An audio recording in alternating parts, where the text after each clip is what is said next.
It is being talked up massively. It's being called a once-in-a-generation vote.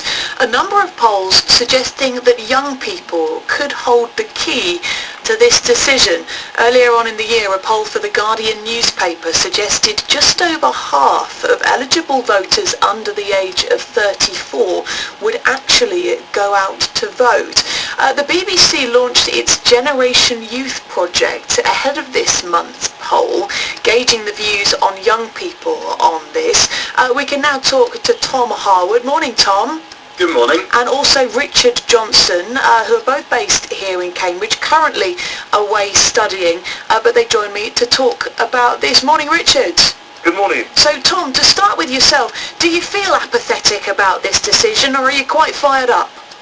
Personally, as a campaigner, I'm quite fired up. I'm out almost every day trying to put across the positive case for Britain outside the EU. But the overwhelming reaction that I've seen on campus is that people really don't care. People can't see how it will affect their lives, and there's so much fear-mongering coming from the Remain campaign saying that there'll be World War III. I don't think people believe this, and it just really lowers the tone of debate. I mean, do you feel that your campaign, the Out campaign, has done less fear-mongering? Oh, totally. I mean, we've been putting forward the positive case and really positive consequences of leaving, like lower household fuel bills, more money for the NHS, a fair migration policy. All of these things we've been putting across in a really positive way, whereas the other side have just been talking Britain down relentlessly. And you know, when you hear from young people, from your peers saying, oh, I'm probably not going to vote, you know, it doesn't really affect me, can't really be bothered, how does that make you feel? It's really disheartening because, I mean, at the end of the day, the people fighting for a Leave vote are fighting for democracy, really, and we want as many people to participate as possible because we want to take back control of the democracy of this country, have elected people making our laws again. And so when people don't participate in democracy, that lowers the process, I think. So really we want to have as many people participating as possible. And Richard, are you a campaigner as well, or...? No, I haven't done any campaigning. I'm a member of the Labour Party. I do campaign in other elections, but I haven't done any campaigning in the referendum. What side of this debate do you sit? Are you an innie or an outie? I've decided I'm going to vote Leave. Okay. Yeah.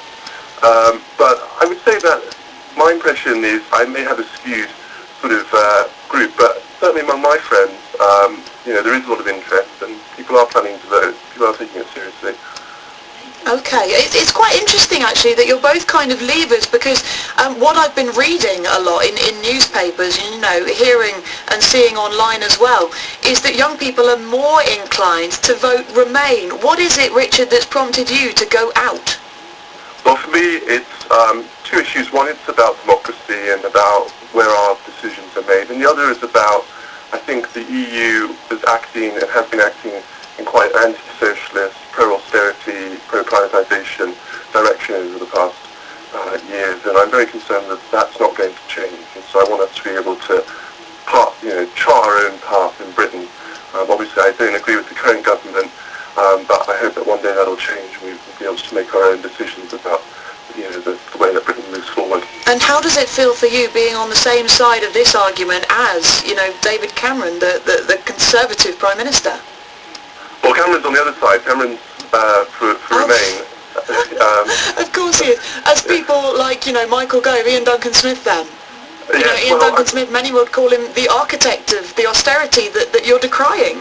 You know, these things make odd bestsellers. I mean, in 1975, Tony Benn was on the same platform with Enoch Powell, so both calling to leave. So we all come from we all have different politics, but at the end of the day, the issue is about us being able to make our own decisions about the laws. And so, you know, Ian Duncan Smith wants to make more right-wing laws, and I'd like us to be able to let governments that can do more left-wing laws. But the fact is, it's about us making the laws, not others. And Tom, you've spoken about the kind of reaction you get when you're talking to your mates about this subject. How about when you're talking, you know, to your parents, to members of different generations? I don't think there's that much difference really in terms of the same things that are said, whether it's, you know, the fear-mongering that people are getting really tired of, whether it's the concepts that can't really relate to people's own lives. What people really want to know is the facts, and what we've been trying to put across are the facts, like the amount of money that we send across every week, like the fact that we're not allowed to lower VAT on items once it's been put on. These are tangible things that help get the message across. Tom, good to talk to you. Richard as well, really interesting to get your thoughts on this. Tom Harwood there and Richard Johnson, who are both from Cambridge, currently studying away from the city at the moment. 26 minutes past 8.